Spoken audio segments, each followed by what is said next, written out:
ओम नमः शिवाय। भारत माता ಶಿವಶಕ್ತಿ ಅವತಾರ್ ಓಂ ಮಂಡಳಿ ಓಂ. ಪಿತಾಶ್ರೀ ಶಿವಬಾಬಾರವರ ನೆನಪಿದೆಯೇ? ಮುರಳಿಯ ದಿನಾಂಕ 19/10/2025. ಶಿವಬಾಬಾರವರ ವಾಣಿ. Revise course 24/10/2021. ಓಂ ನಮಃ ಶಿವಾಯ. ಸಂಗಮ ಯುಗ ಸಂಪೂರ್ಣ ನಾಟಕದ ಬೀಗ ತೆರೆಯುವ ಯುಗ.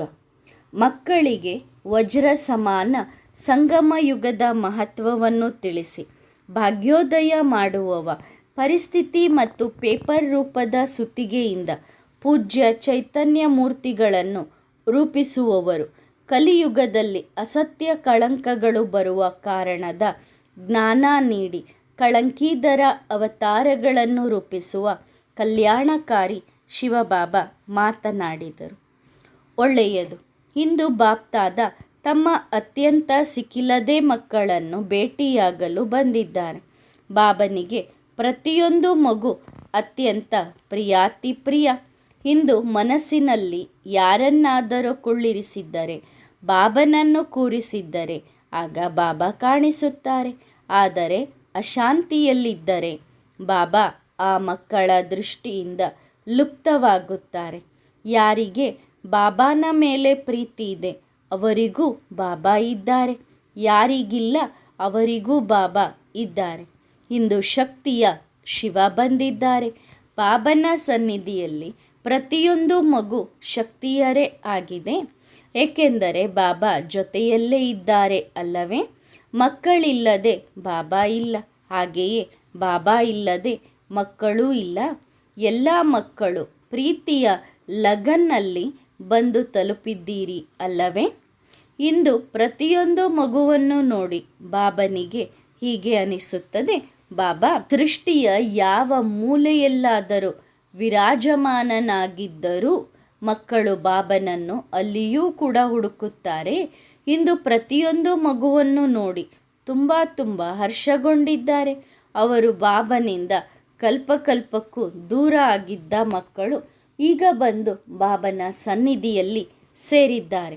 ಎಲ್ಲರೂ ಸಂತೋಷದಲ್ಲಿದ್ದೀರಾ? ಸಂತೋಷ ಆಗಿದೆಯಲ್ಲವೇ? ನೋಡಿರಿ, ನೀವು ಎಲ್ಲಿಗೆ ಬಂದು ತಲುಪಿದ್ದೀರಿ, ಯಾವ ಮೂಲೆಯಲ್ಲಿ ಬಂದು ತಲುಪಿದ್ದೀರಿ, ಹಾಗೂ ನೀವು ಎಲ್ಲಿಗೆ ಬಂದು ತಲುಪಿದ್ದೀರಿ, ಯಾವ ಮೂಲೆಯಲ್ಲಿ ಬಂದು ತಲುಪಿದ್ದೀರಿ, ಹಾಗೂ ಯಾರು ಇಂದು ಇಲ್ಲಿ ಇದ್ದೀರಿ. ಬಾಬನು ಆ ಮೂಲೆಯಿಂದ ಆ ಮಕ್ಕಳನ್ನು ಹುಡುಕಿಕೊಂಡು ಬಂದಿದ್ದಾರೆ ಅಲ್ಲವೇ? ಇದು ಪ್ರತಿಯೊಂದು ಮಗುವಿನ ಮೇಲಿರುವ ಬಾಬನ ಪ್ರೀತಿ. ಒಳ್ಳೆಯದು. ಎಲ್ಲ ಮಕ್ಕಳು ಮನಸ್ಸಿನಲ್ಲಿ ಯಾವ ಸಂಕಲ್ಪ ಬರುತ್ತದೆ? ಬಾಬಾ, ಒಂದು ವೇಳೆ ನೀವು ಬಂದಿದ್ದೇ ಆದರೆ ಹಾಗಾದರೆ ಇಷ್ಟು ಕಡಿಮೆ ಮಕ್ಕಳು ಯಾಕೆ ಬಂದಿದ್ದಾರೆ? ಬಹಳಷ್ಟು ಬರಬೇಕಲ್ಲವೇ? ಅದಕ್ಕೆ ಬಾಬಾ ಏನು ಹೇಳುತ್ತಾರೆ? ಈ ವರ್ತಮಾನ ಕಾಲ ಮುಂದೆ ಇರಲಾರದು, ಈ ಕ್ಷಣದ ಮಿಲನ ಇದೆ ಮುಂದೆ ನಡೆಯಲಾರದು. ಅನೇಕ ಮಕ್ಕಳು ಬಾಬನಿಗೆ ಹೇಳುತ್ತಾರೆ, ಬಾಬಾ, ನಮಗೆ ಗೊತ್ತಿದೆ ನೀವು ಬರುತ್ತಿದ್ದೀರಿ ಎಂದು, ಆದರೆ ನಾವು ಈಗ ಬರುವುದಿಲ್ಲ, ಏಕೆಂದರೆ ಈಗ ಮಕ್ಕಳ ಸಂಖ್ಯೆ ಕಡಿಮೆ ಇದೆ. ಸಂಖ್ಯೆ ಹೆಚ್ಚಾದಾಗ ನಾವು ಮಿಲನ ಮಾಡಲು ಬರುತ್ತೇವೆ. ಬಾಬಾ ಅವರಿಗೆ ಏನು ಹೇಳುತ್ತಾರೆ? ಒಳ್ಳೆಯದು, ಯಾವುದೇ ತೊಂದರೆ ಇಲ್ಲ. ಕೊನೆಯಲ್ಲಿ ಒಂದು ತುಂಡು ರೊಟ್ಟಿ ಸಿಕ್ಕರೂ ಒಳ್ಳೆಯದು. ಈ ವರ್ತಮಾನ ಸಮಯದಲ್ಲಿ ಸಂಪೂರ್ಣ ಆಹಾರ ಸಿಗುತ್ತಿದೆ. ಅಂತಿಮ ಸಮಯದಲ್ಲಿ ಏನು ಹೇಳುತ್ತಾರೆ? ಒಳ್ಳೆಯದು. ಯಾರು ಬಂದು ಮತ್ತೆ ಮಾಯವಾಗುತ್ತಾರೆ ಅವರಿಗೆ ಬಾಬಾ ಏನು ಹೇಳುತ್ತಾರೆ? ಮಿಲನ ಮಾಡಿ ಮಾಯವಾಗುತ್ತಾರೆ. ಅಂತಹ ಮಕ್ಕಳಿಗೆ ಕಣ್ಣ ಮುಚ್ಚಾಲೆ ಆಡುವ ಮಕ್ಕಳು ಒಮ್ಮೆ ಸಮ್ಮುಖಕ್ಕೆ ಬಂದು ಮುಖ ತೋರಿಸುತ್ತಾರೆ, ನಂತರ ಏನು ಆಗುತ್ತಾರೆ? ಮರೆಯಾಗಿ ಹೋಗುತ್ತಾರೆ. ಮತ್ತೆ ನೋಡುತ್ತಾರೆ, ಮತ್ತೆ ಮುಖ ತೋರಿಸುತ್ತಾರೆ, ಮತ್ತೆ ಮರೆಯಾಗುತ್ತಾರೆ. ಹಾಗಾದರೆ ನಾಟಕದ ಶೂಟಿಂಗ್ ಹೇಗೆ ನಡೆಯುತ್ತದೆ? 1 ನಿಮಿಷ ಮುಖ ತೋರಿಸಿ ಮತ್ತೆ ಮರೆಯಾಗುತ್ತಾರೆ. ಯಾರು ಜನಸಮೂಹದಲ್ಲಿ ಭೇಟಿಯಾಗಲು ಬಯಸುತ್ತಾರೆ ಅವರಿಗೆ ಬಾಬಾ ಏನು ಹೇಳುತ್ತಾರೆ? ಜನಸಮೂಹ ಇರುತ್ತದೆ, ಆದರೆ ಬಾಬಾ ಒಂದು ಸೆಕೆಂಡಿಗೆ ಮಾತ್ರ ಬರುತ್ತಾರೆ. ಇದೇ ರೀತಿ ಅಲ್ಲವೇ? ಎರಡು ವಿಷಯಗಳು ಒಂದೇ ಸಮಯದಲ್ಲಿ ಒಟ್ಟಿಗೆ ನಡೆಯಲಾರವು. ಅದಕ್ಕಾಗಿ ಯಾರು ಭಾಗ್ಯಶಾಲಿಗಳು ಇದ್ದಾರೆ, ವರ್ತಮಾನ ಸಮಯದಲ್ಲಿ ಬಾಬನ ಮಕ್ಕಳಾಗಿ ಬಾಬನ ಸಮ್ಮುಖದಲ್ಲಿ ಕುಳಿತುಕೊಳ್ಳುತ್ತಾರೆ. ಮತ್ತು ಮುಂದೆ ಬರುವವರು ಕೂಡ ಭಾಗ್ಯಶಾಲಿಗಳು. ಆದರೆ ಸ್ವಲ್ಪ ಕಡಿಮೆ ಭಾಗ್ಯಶಾಲಿಗಳು, ಏಕೆಂದರೆ ತಿಳಿದಿದ್ದರೂ ಕೂಡ ಸಮ್ಮುಖಕ್ಕೆ ಬರಲಿಲ್ಲ. ಸರಿ ತಾನೆ? ಮುಂದೆ ಏನು ಮಾಡಬೇಕು? ಈಗ ಮನಸ್ಸಿನಲ್ಲಿ ನನ್ನ ಬಾಬಾ ಒಬ್ಬರೇ, ಅನ್ಯರು ಯಾರೂ ಇಲ್ಲ ಎಂಬ ಸಂಕಲ್ಪ ಇರಲಿ. ಇನ್ನು ಎಲ್ಲಿಯೂ ಅಲೆದಾಡಬಾರದು. ಇಲ್ಲವಾದರೆ ಅಲೆದಾಡುತ್ತಾ ಬಹಳ ತಡವಾಗುತ್ತದೆ ಮತ್ತು ಅಂಬಿಗ ತನ್ನ ದೋಣಿಯನ್ನು ತೆಗೆದುಕೊಂಡು ಹೋಗುತ್ತಾರೆ. ಸರಿ ತಾನೆ? ಒಳ್ಳೆಯದು. ಇಂದು ಬಾಪ್ತಾದ ಎಲ್ಲ ಮಕ್ಕಳಿಗೂ ಹೃದಯದ ನೆನಪು, ಪ್ರೀತಿ, ಹೃದಯದ ಶುಭಾಶಯಗಳನ್ನು ಕೊಡುತ್ತಾರೆ. ಬ್ರಹ್ಮ ಬಾಬಾ ಎಲ್ಲರಿಗೂ ಏನು ಹೇಳುತ್ತಾರೆ? ಅವರು ಆದಿಪಿತ ಆಗಿದ್ದಾರೆ. ರಾಜ್ಯವು ಅವರದೇ ಆಗಿದೆ. ಮುಂದೆಯೂ ಅವರ ರಾಜ್ಯದಲ್ಲಿಯೇ ಹೋಗಬೇಕಾಗಿದೆ. ಹೌದು ಅಲ್ಲವೇ? ಹೋಗುತ್ತೀರಾ? ಸಿದ್ಧತೆ ಆಗಿದೆ ಅಲ್ಲವೇ? ಎಷ್ಟು ನಿರಹಂಕಾರಿಗಳಲ್ಲವೇ? ನೋಡಿರಿ, ಏನು ಹೇಳುತ್ತೀರಿ? ಬಾಬನನ್ನು ನೆನಪು ಮಾಡಿದರೆ ಆಸ್ತಿ ಸಿಗುತ್ತದೆ. ಆದರೆ ಬಾಬಾ ಹೇಳುತ್ತಾರೆ, ಬಾಪ್ ದಾದಾರನ್ನು ನೆನಪು ಮಾಡಿದರೆ ಆಸ್ತಿ ಸಿಗುತ್ತದೆ. ಮುಕ್ತಿ ಮತ್ತು ಜೀವನ್ಮುಕ್ತಿ ಬಾಪ್ ದಾದಾ. ಯಾವ ರೀತಿಯಲ್ಲಿ ಸಂಪೂರ್ಣ ವಿಶ್ವ ಬಾಬನನ್ನು ನೆನಪು ಮಾಡುತ್ತದೆ, ಆಗ ಪರಮಧಾಮದಲ್ಲಿ ಮುಕ್ತಿಯನ್ನು ಪಡೆಯುತ್ತಾರೆ. ಅದು ಅರ್ಧ ಕಲ್ಪಕ್ಕೆ ಮಾತ್ರ. ಆದರೆ ಬಾಪ್ ಮತ್ತು ದಾದಾ ಇಬ್ಬರು ನೆನಪು ಬಂದರೆ ಆಗ ಏನಾಗುತ್ತದೆ? ಪರಮಧಾಮದಲ್ಲೂ ಬಾಬನ ಹತ್ತಿರ ಕುಳಿತುಕೊಳ್ಳುತ್ತಾರೆ. ಸತ್ಯಯುಗದಲ್ಲೂ ಬಾಬನ ಹತ್ತಿರ ಕುಳಿತುಕೊಳ್ಳುತ್ತಾರೆ. ಸರಿ ತಾನೆ? ಯಾರು ಹೇಳುತ್ತಾರೆ? ನಮಗೆ ಬ್ರಹ್ಮ ಬಾಬನೊಡನೆ ಯಾವ ಕೊಡುವ ತೆಗೆದುಕೊಳ್ಳುವ ಸಂಬಂಧ ಇಲ್ಲ ಎನ್ನುತ್ತಾರೆ. ಅಂಥವರಿಗೆ ಸತ್ಯಯುಗದ ಜೊತೆಗೂ ಸಂಬಂಧ ಇಲ್ಲ. ಸತ್ಯಯುಗಕ್ಕೆ ಬರಬೇಕಾದರೆ ಬಾಪ್ ದಾದಾರವರ ಜೊತೆಗೆ ಸಂಬಂಧ ಇರಬೇಕು. ಯಾರು ಹೇಳುತ್ತಾರೆ? ನಮಗೆ ಶಿವಬಾಬಾನ ಜೊತೆಗೆ ಸಂಬಂಧ ಇದೆ. ಬ್ರಹ್ಮ ಬಾಬನ ಬಗ್ಗೆ ನಾವು ಗುರುತಿಸುತ್ತಿಲ್ಲ. ಅವರಿಗೆ ಬಾಬಾ ಏನು ಹೇಳುತ್ತಾರೆ? ಒಳ್ಳೆಯ ಮಾತು. ಅರ್ಧ ಕಲ್ಪ ನೀವು ನನ್ನೊಡನೆ ಪರಮಧಾಮದಲ್ಲಿ ಇರಬಹುದು. ಕೆಳಗಿನ ಜೀವನ್ಮುಕ್ತಿಯ ಸುಖವನ್ನು ಆ ಮಕ್ಕಳು ಪಡೆಯುತ್ತಾರೆ. ಸರಿ ತಾನೆ? ಕೆಲವರಿಗೆ ಹೇಳುತ್ತಾರೆ, ಬಾಬಾ ನಮ್ಮನ್ನು ಈ ಚಕ್ರದಿಂದ ಮುಕ್ತಿ ಕೊಡಿಸಿರಿ. ಮತ್ತೆ 5000 ವರ್ಷಗಳ ನಂತರ ಇದೇ ಪರಿಸ್ಥಿತಿ ಬರುತ್ತದೆ. ಇದೇ ಚಕ್ರ ನಡೆಯುತ್ತದೆ. ಇದೇ ಆಗುತ್ತದೆ. ಬಾಬಾ ಹೇಳುತ್ತಾರೆ, ಸಂಗಮ ಯುಗ ಸಂಪೂರ್ಣ ನಾಟಕದ ಬೀಗ ತೆರೆಯುವ ಯುಗ. ಬಾಬಾ ಬೀಗ ತೆರೆದಿದ್ದಾರೆ. ಪ್ರತಿಯೊಂದು ಮಗು ತನ್ನ ಪಾತ್ರವನ್ನು ಬದಲಾಯಿಸಬಹುದು. ಪ್ರತಿಯೊಂದು ಮಗು ಲಕ್ಷ್ಮೀನಾರಾಯಣ ಆಗಬಹುದು. 108ರ ಮಾಲೆಯ ಮಣಿಯಾಗಬಹುದು ಅಥವಾ 8ರ ಮಾಲೆಯ ಮಣಿಯಾಗಬಹುದು. ಯಾರಾದರೂ ಮಾಲೆಯ ಮಣಿ ಆಗಬಹುದು. ಈ ಸಂಗಮ ಯುಗ ವಜ್ರ ಸಮಾನ ಎಂದು ಏಕೆ ಹೇಳುತ್ತಾರೆ? ಏಕೆಂದರೆ ಈ ಸಂಗಮ ಯುಗದಲ್ಲೇ ನೀವು ನಿಮ್ಮ 5000 ವರ್ಷದ ಪಾತ್ರವನ್ನು ಬದಲಾಯಿಸುತ್ತೀರಿ. ಆದರೆ ಯಾರು ಶಕ್ತಿಶಾಲಿ ಮೂರ್ತಿಗಳು ಆಗಿರುತ್ತಾರೆ ಅವರಿಗೆ ಸುತ್ತಿಗೆಯ ಹೊಡೆತ ಹೆಚ್ಚು ಬೀಳುತ್ತದೆ. ಪರೀಕ್ಷೆ ಅಂದರೆ ಮೂರ್ತಿಕಾರನು ಮಕ್ಕಳ ಭವಿಷ್ಯದ ಮೂರ್ತಿಯನ್ನು ನಂಬರ್ವಾರ್ ರೂಪದಲ್ಲಿ ನಿರ್ಮಿಸುತ್ತಿದ್ದಾರೆ. ಯಾರಿಗೆ ಪರೀಕ್ಷೆಯ ಬಗ್ಗೆ ಗೊತ್ತೇ ಇರುವುದಿಲ್ಲ ಅವರಿಗೆ ಅನುಭವವೇ ಆಗುವುದಿಲ್ಲ. ಅವರು ಮಂದಿರದಲ್ಲಿ ತಲೆಬಾಗುವವರಾಗುತ್ತಾರೆ. ಈಗ ನೀವು ಪೂಜ್ಯರಾಗಬೇಕು ಅಥವಾ ಪೂಜಾರಿಯಾಗಬೇಕು? ಇದು ಮಕ್ಕಳೇ ತಮ್ಮ ಪಾತ್ರವನ್ನು ನಿಗದಿಪಡಿಸಬೇಕು. ಏನು ಆಗಬೇಕು? ಪೂಜ್ಯ. ಹಾಗಾದರೆ ಪರಿಸ್ಥಿತಿಯ ರೂಪಿ ಸುತ್ತಿಗೆಯ ಹೊಡೆತಗಳು ಇದೇ ರೀತಿ ಬೀಳುತ್ತವೆ. ನಂತರ ಹೀಗೆ ಹೇಳಬೇಡಿರಿ, ಬಾಬಾ ನಾವು ಪೂಜಾರಿಗಳಾಗಿದ್ದರೆ ಸಾಕು. ಸರಿ, ನೀವು ನಿಮ್ಮ ಪಾತ್ರವನ್ನು ಬದಲಾಯಿಸಬಹುದು. ಭಕ್ತಿ ಮಾರ್ಗದಲ್ಲಿ ತೋರಿಸುತ್ತಾರೆ, ಕಳಂಕಿಧರನ ಅವತಾರ ಕಲಿಯುಗದ ಅಂತ್ಯದಲ್ಲಿ ಆಗುತ್ತದೆ. ಯಾವ ಕರ್ಮ ನೀವು ಮಾಡಿರುವುದಿಲ್ಲ ಅದಕ್ಕೂ ಕಳಂಕ ಬರುತ್ತದೆ. ಅದನ್ನೇ ಸುತ್ತಿಗೆಯ ಹೊಡೆತ ಎಂದು ಕರೆಯುತ್ತಾರೆ. ಯಾವ ಕರ್ಮ ಮಾಡಿರುವುದಿಲ್ಲ ಅದರ ಪರೀಕ್ಷೆಯನ್ನು ಎದುರಿಸಬೇಕಾಗುತ್ತದೆ. ಕಲ್ಲಿಗೆ ಎಂದಾದರೂ ಗೊತ್ತಿರುತ್ತದೆಯಾ ಎಲ್ಲೆಲ್ಲಿ ಸುತ್ತಿಗೆಯ ಹೊಡೆತ ಬಿದ್ದು ಮೂರ್ತಿ ಆಗುತ್ತದೆ ಎಂದು? ಗೊತ್ತಿರುವುದಿಲ್ಲ, ಗೊತ್ತೇ ಆಗುವುದಿಲ್ಲ. ಆದರೆ ಮೂರ್ತಿಕಾರನಿಗೆ ಗೊತ್ತಿರುತ್ತದೆ ಹೇಗೆ ಮೂರ್ತಿ ನಿರ್ಮಿಸಬೇಕು ಎಂದು. ಕಲ್ಲು ಹೇಳಿದರೆ ನನ್ನನ್ನು ಇಲ್ಲಿ ಹೊಡೆಯಬೇಡ, ನೋವು ಆಗುತ್ತದೆ ಅಂದರೆ ಹೇಗೆ ನಡೆಯುತ್ತದೆ?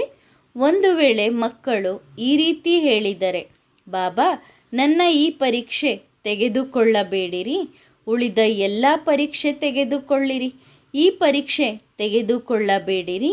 ಆಗ ಬಾಬಾ ಏನು ಹೇಳುತ್ತಾರೆ? ಕಚ್ಚಾ ಕಲ್ಲುಗಳು. ಹೀಗಾಗಿ ಮೂರ್ತಿಯು ಕಚ್ಚಾ ಆಗಿಯೇ ಇರುತ್ತದೆ. ಸರಿ, ಇಂತಹ ಮೂರ್ತಿಕಾರನ ಪಕ್ಕಾ ಮತ್ತು ಸತ್ಯ ಹೃದಯ ಮಕ್ಕಳಿಗೆ ಬಾಪ್ ದಾದಾರವರ ಪ್ರೀತಿಭರಿತ ನೆನಪು ಪ್ರೀತಿಗಳು. ಬರುವ ಸತ್ಯಯುಗದ ವೃಕ್ಷ ಬಾಬನಿಗೆ ಈಗ ಕಾಣಿಸುತ್ತಿದೆ. ನಿಮಗೆ ಕಾಣಿಸುತ್ತಿದೆಯೇ? ಬಹಳ ಹತ್ತಿರದಲ್ಲಿ ಇದೆ. ಒಳ್ಳೆಯದು, ಮತ್ತೆ ಭೇಟಿಯಾಗೋಣ. ಇನ್ನೊಂದು ಮಹಾವಾಕ್ಯ. ಮುರಳಿಯ ದಿನಾಂಕ 24/11/2021. ಬಾಬಾ ಇದ್ದರೆ, ಬಾಬನ ಛತ್ರಛಾಯೆ ಇದ್ದರೆ ಎಲ್ಲವೂ ಇದ್ದಂತೆ. ಅವರಿಗೆ ಭಕ್ತಿಯ ಫಲ ನೀಡುವವರು, ಹೊಸ ಮಕ್ಕಳ ಸಾಕಾರ ಮಿಲನದ ಆಸೆಯನ್ನು ಪೂರೈಸುವವರು, ಜ್ಞಾನಿ ಮಕ್ಕಳಿಗಿಂತಲೂ ಹೆಚ್ಚು ತಮ್ಮ ಗೋಪಿಕೆಯರಿಗೆ ಪ್ರೀತಿ ಸುರಿಸುವಂತಹ ವರದಾನಿ ಶಿವಬಾಬಾ ಹೇಳಿದರು. ಒಳ್ಳೆಯದು, ಇವತ್ತು ಎಲ್ಲರೂ ಮಿಲನದ ಲಗನ್ನಲ್ಲಿ ಉಲ್ಲಾಸದಿಂದ ತೇಲಾಡುತ್ತಿದ್ದೀರಿ ಅಲ್ಲವೇ? ಯಾರು ಮಧುಬನದಲ್ಲಿ ಭೇಟಿಯಾಗಿದ್ದಾರೆ ಅವರು ಒಂದು ಕೈಯಿಂದ ಚಪ್ಪಾಳೆ ಬಾರಿಸಿರಿ, ಅಂದರೆ ಒಂದು ಕೈ ಎತ್ತಿ ತೋರಿಸಿರಿ. ಎಲ್ಲರೂ ಮಧುಬನದಲ್ಲಿ ಭೇಟಿಯಾಗಿದ್ದೀರಿ ಅಲ್ಲವೇ? ಮಧುಬನ ಅಂದರೆ ಆತ್ಮ ಮತ್ತು ಪರಮಾತ್ಮರ ಮಿಲನವಾಗುವ ಸ್ಥಳ, ಅದೇ ಮಧುಬನ. ಇಂದು ಯಾರೇ ಇದ್ದರೂ, ಎಲ್ಲೇ ಕುಳಿತುಕೊಂಡು ಬಾಬನನ್ನು ನೆನಪು ಮಾಡುತ್ತಿದ್ದರು, ನೋಡುತ್ತಿದ್ದರು, ಕೇಳುತ್ತಿದ್ದರು, ಆ ಎಲ್ಲ ಮಕ್ಕಳಿಗೂ ಬಾಪ್ ದಾದಾರವರ ನೆನಪು ಪ್ರೀತಿಗಳು. ಮತ್ತು ಸಮ್ಮುಖದಲ್ಲಿ ಕುಳಿತುಕೊಂಡಿರುವವರು ಅವರಂತೂ ಭಾಗ್ಯಶಾಲಿಗಳು. ಭಕ್ತಿ ಮಾರ್ಗದಲ್ಲಿ ಕೇಳಿದ್ದೀರಲ್ಲ, ಭಗವಂತ ಯಾವುದೋ ಒಂದು ರೂಪದಲ್ಲಿ ಬರಬಹುದು. ಆದರೆ ಕೆಲ ಮಕ್ಕಳು ಸಂಶಯದಲ್ಲಿ ಬರುತ್ತಾರೆ. ಓ ಭಗವಂತ, ನೀವು ಬಂದಾಗ ನಾವು ನಿನ್ನನ್ನು ಗುರುತಿಸುತ್ತೇವೇನು? ಯಾವಾಗ ನೀವು ಬರುವಿರೋ ಆಗ ನಮ್ಮ ಬುದ್ಧಿಯ ಮೇಲೆ ದೇಹಾಭಿಮಾನದ ಕಲ್ಲು ಬಿದ್ದರೆ? ಭಕ್ತಿಯಲ್ಲಿ ಇರುವ ಮಕ್ಕಳು ಬಾಬನನ್ನು ಬಹಳ ಬೇಗ ಗುರುತಿಸುತ್ತಾರೆ, ಏಕೆಂದರೆ ಎಷ್ಟೋ ಕಾಲದಿಂದ ಅವರು ಭಕ್ತಿ ಮಾಡಿದ್ದಾರೆ. ಹೀಗಾಗಿ ಇವತ್ತು ಬಾಬಾ ಎಲ್ಲರಿಗೂ ಅವರ ಭಕ್ತಿಯ ಫಲ ಕೊಡಲು ಬಂದಿದ್ದಾರೆ. ಇಂದು ಪ್ರತಿಯೊಂದು ಮಗು ಎಷ್ಟು ಕಾಲದಿಂದ ಅಗಲಿ ಹೋಗಿದ್ದಾರೆ, ಇಂದು ಅವರು ಬಾಬನ ಮಕ್ಕಳಾಗಿದ್ದಾರೆ. ಒಮ್ಮೆ ಯೋಚಿಸಿ ನೋಡಿರಿ, ಬಾಬಾ ಹೇಗೆ ಹೋಗಿಬಿಡುತ್ತಾರೆ? ನೀವೇ ಕರೆಯುತ್ತಿದ್ದೀರಲ್ಲ, ಬಾಬಾ ನೀವು ನಮ್ಮನ್ನು ಭೇಟಿಯಾಗದೆ ಹೇಗೆ ಹೋಗಿಬಿಡುತ್ತೀರಿ? ನಾವು ಈಗೀಗ ಜ್ಞಾನದಲ್ಲಿ ಬಂದೆವು, ಈಗೀಗ ನಮಗೆ ನಿಮ್ಮ ಪರಿಚಯ ಸಿಕ್ಕಿದೆ, ಆದರೆ ನೀವು ಹೋಗಿಬಿಟ್ಟಿದ್ದೀರಿ. ಬಾಬಾ ಹೀಗೆ ಮಾಡುತ್ತಾರೇನೋ? ಮಾಡುವುದಿಲ್ಲ. ಈ ರೀತಿ ಹೇಳುತ್ತಾರೆ, ಯಾವ ಸ್ಥಳದಲ್ಲಿ ಪ್ರೀತಿ ಇದೆ ಮತ್ತು ಪ್ರೀತಿಯಿಂದ ಪರಮಾತ್ಮನನ್ನು ಆಹ್ವಾನ ಮಾಡಲಾಗುತ್ತದೆ, ಬಾಬಾ ಅಲ್ಲಿಗೆ ಬಂದು ತಲುಪುತ್ತಾರೆ. ಬಾಬನು ಭಕ್ತರ ಬಳಿಗೂ ಹೋಗುತ್ತಾರೆ. ಪ್ರತಿ ಮಂದಿರದಲ್ಲಿಯೂ ಪ್ರತಿಯೊಬ್ಬರ ಕರೆಯನ್ನು ಕೇಳುತ್ತಾರೆ. ಆದರೆ ಬಾಬನಿಗೆ ದೇಹ ತೆಗೆದುಕೊಳ್ಳುವ ಅಗತ್ಯ ಯಾರಿಗಾಗಿ ಬಂತು ಗೊತ್ತೇ? ಯಾರು ಹೇಳುತ್ತಾರೆ, ಬಾಬಾ ನಾವು ಈಗೀಗ ನಿಮ್ಮವರಾಗಿದ್ದೇವೆ, ನಿಮ್ಮನ್ನು ಭೇಟಿಯೂ ಆಗಿಲ್ಲ, ಆದರೆ ನೀವು ವಾಪಸ್ ಹೋಗಿಬಿಟ್ಟಿದ್ದೀರಿ. ಅವರಿಗಾಗಿ ದೇಹ ತೆಗೆದುಕೊಳ್ಳಬೇಕಾಯಿತು. ಆದರೆ ಅದೇ ಮಕ್ಕಳು ಬಾಬನನ್ನು ಗುರುತಿಸದಿದ್ದರೆ ಜ್ಞಾನ ಯಾವುದಕ್ಕೆ ಉಪಯೋಗ?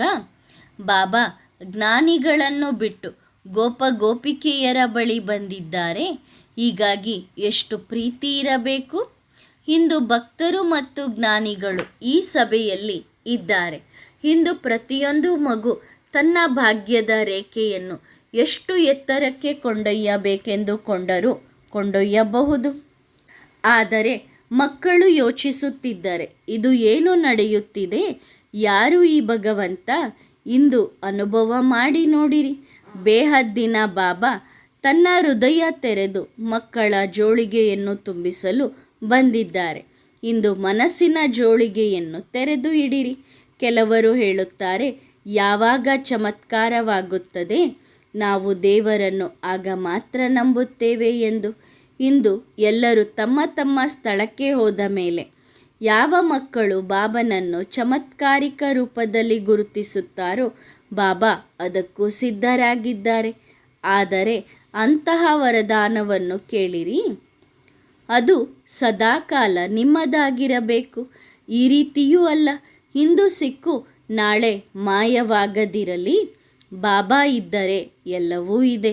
ಬಾಬನ ಛತ್ರಛಾಯೆ ಇದ್ದರೆ ಎಲ್ಲವೂ ಇರುತ್ತದೆ. ಈಗ ಬಾಬಾ ಎಲ್ಲ ಮಕ್ಕಳಿಗೂ ಆಹ್ವಾನ ಕೊಡುತ್ತಿದ್ದಾರೆ. ಯಾರು ಹೇಳುತ್ತಾರೆ, ಬಾಬಾ ನಾವು ಈಗೀಗ ನಿಮ್ಮವರಾಗಿದ್ದೇವೆ ಎಂದು. ನೀವು ನಮ್ಮನ್ನು ಭೇಟಿಯಾಗದೆ ಹೋಗಬೇಡಿರಿ, ಏಕೆಂದರೆ ಈಗ ಸಮಯವಿದೆ. ನಂತರ ಈ ಸಮಯವು ಕಳೆದು ಹೋಗುತ್ತದೆ. ನೀವು ಎಲ್ಲರೂ ಭಾಗ್ಯಶಾಲಿಗಳು, ಏಕೆಂದರೆ ಸ್ವಲ್ಪ ಸಮಯದ ನಂತರ ನೀವು ಈ ಕ್ಷಣವನ್ನು, ಈ ದಿನವನ್ನು ನೆನಪು ಮಾಡಿಕೊಳ್ಳುವಿರಿ. ನಾವು ಯಾರ ಮುಂದೆ ಕುಳಿತಿದ್ದೆವು? ಯಾರು ನಮಗೆ ಸಿಕ್ಕರು?